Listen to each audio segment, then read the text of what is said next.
Gujarati talk ચેનલમાં તમારું સ્વાગત છે દોસ્તો. શેતાન હિન્દી મૂવી આવી ગયું છે, જે ગુજરાતી મૂવી વશનું રીમેક છે. જી હા મિત્રો, આ વિડીયો આજે હું બનાવી રહ્યો છું કારણ કે મેં વશ અને શેતાન બંને મૂવી જોઈ છે. વશ એ આપણી Gujarati movie super duper hit ગઈ હતી જે 2023માં, જેમાં આપણને જોવા મળ્યા હતા હિતુ કનોડિયા, હિતેન કુમાર અને જાનકી બોડીવાલા. આ ત્રણેય ખૂબ જ સારી એક્ટિંગ કરીને ખૂબ જ સફળ નીવડી હતી આ ફિલ્મ ગુજરાતી ફિલ્મ ઇન્ડસ્ટ્રીમાં. ગુજરાતી ફિલ્મ ઇન્ડસ્ટ્રીમાં આપણે ઘણી બધી મૂવીઝ આવે છે, પણ મૂવી સારી પણ હોય છે, પણ ગુજરાતી ઓડિયન્સ આપણે જોવા નથી જતી, એટલા માટે એ ફ્લોપ થઈ ગઈ. જેમ કે રાડો આવી હતી, રાડો પણ એક ખૂબ જ સારી મૂવી હતી, છતાં પણ લોકોનો સપોર્ટ ન મળતા એ ફ્લોપ ગઈ હતી.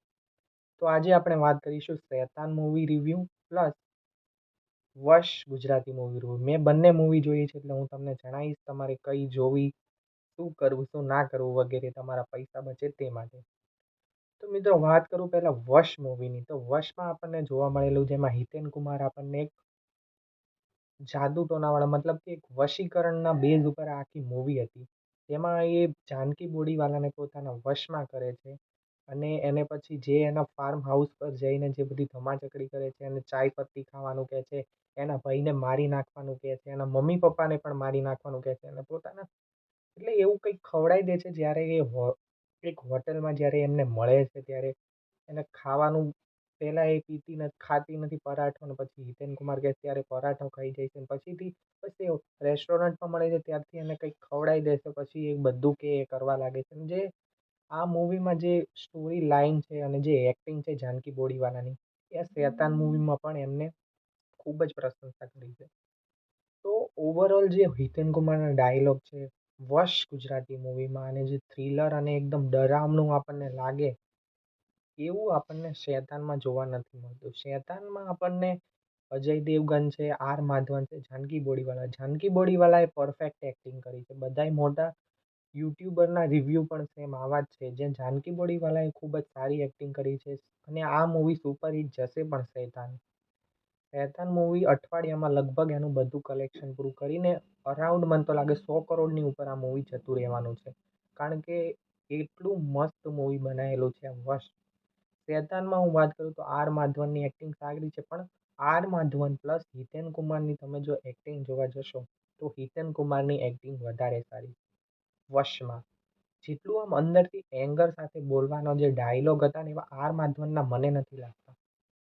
ભલે ઘણા બધા હિન્દી યુટ્યુબર છે, હિન્દી સિનેમાને સપોર્ટ કરતા હોય, પણ એક ગુજરાતી છું હું કહું છું, Hiten Kumar is the one of the best of Gujarati film industries actor. Not now 80s 90s ના સમયથી ગુજરાતી પિક્ચરોમાં હિતેન કુમારનું કામ ચાલુ રહ્યું છે, અને એમની એક્ટિંગ ખૂબ જ જોરદાર રહી છે.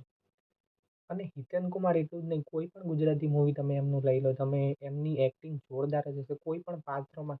જેમ કે વચ્ચે એમનું આગંતુક આવ્યું હતું, પછી કોઈ પણ અભિલાષા મૂવી મૈયરમાં મને નથી લાગતું, કોઈ પણ મૂવી તમે દેશરે જોયા જશો, રોમેન્ટિક હોય કે પછી કોઈ ગાંડું પાત્ર ભજવવાનું હોય કે કોઈ ડરામણું પાત્ર, જેમ કે શેતાનમાં એક રાક્ષસ જેવું પાત્ર ભજવવાનું હોય, તો એ ખરા ઉતરે છે.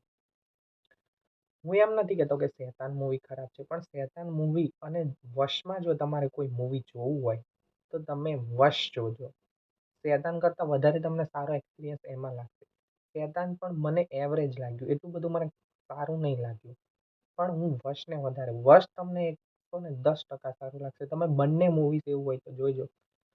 અત્યારે વશ મૂવી જો સ્ટ્રીમારો ઉપર આવવાનું હતું, પરંતુ કંઈક કારણસર આના રાઈટ રહ્યા એક હિન્દી સિનેમાવાળાએ લીધા, એટલે કોઈ ઓરિજિનલ મૂવી તો જોવાનું નથી, એટલા માટે થઈને પછી સ્ટ્રીમારો ઉપર વશ અને રાડો બંને આવવાનું હતું, પણ પછી ના આવ્યા. હવે મને એવું પણ લાગે છે કે રાડો મૂવી પણ હવે લગભગ આવી જશે ફરી વખત, કોઈ રીમેક લેશે કે એને હિન્દી રાઈટ લેશે, એટલા માટે એને પણ સ્ટોપ કરી દીધું છે. તો જો તમારે વશ જોવું હોય તો તમને ગમે ત્યાં મળી જશે. હવે મારે વધારે કહેવાની જરૂર નથી, કારણ કે આ યુટ્યુબ વિડીયો છે, તો આમાં હું પ્રાઇવેસીને ધ્યાનમાં રાખીને કોઈ પણ તમને સ્ક્રીન તમે સમજી શકો, થિયેટર પ્રિન્ટમાં તમને ગમે ત્યાં મળી જશે, તો તમે જોઈ શકો છો. અને તમે શેતાન મૂવીને પણ તમે તમારા મોબાઈલમાં જોઈ જ શકો છો, જ્યારે ઓટીટી ઉપર આવી જાય કે થિયેટરમાં જોઈને, તો તમે ખુદ કમ્પેરિઝન કરી શકો છો. રાઈટ. તો બસ આ હતો મારો વિડીયો શેતાન અને ફર્સ્ટ મૂવીના બંનેના ડિફરન્સ વચ્ચેનો. તમને આ વિડીયો કેવો લાગ્યો કોમેન્ટ કરીને જરૂર જણાવજો. કોઈ પણ ગુજરાતી મૂવી જોવી હોય, કોઈના વિશે તમારે જાણકારી જોઈતી હોય તો કોમેન્ટ કરીને મને જરૂર જણાવજો અને વિડીયોને વધુથી વધુ શેર કરજો. બાકી મળીશું નવા વિડીયોમાં અમારી ચેનલ. ત્યાં સુધી જય હિન્દ, જય ભારત દોસ્તો.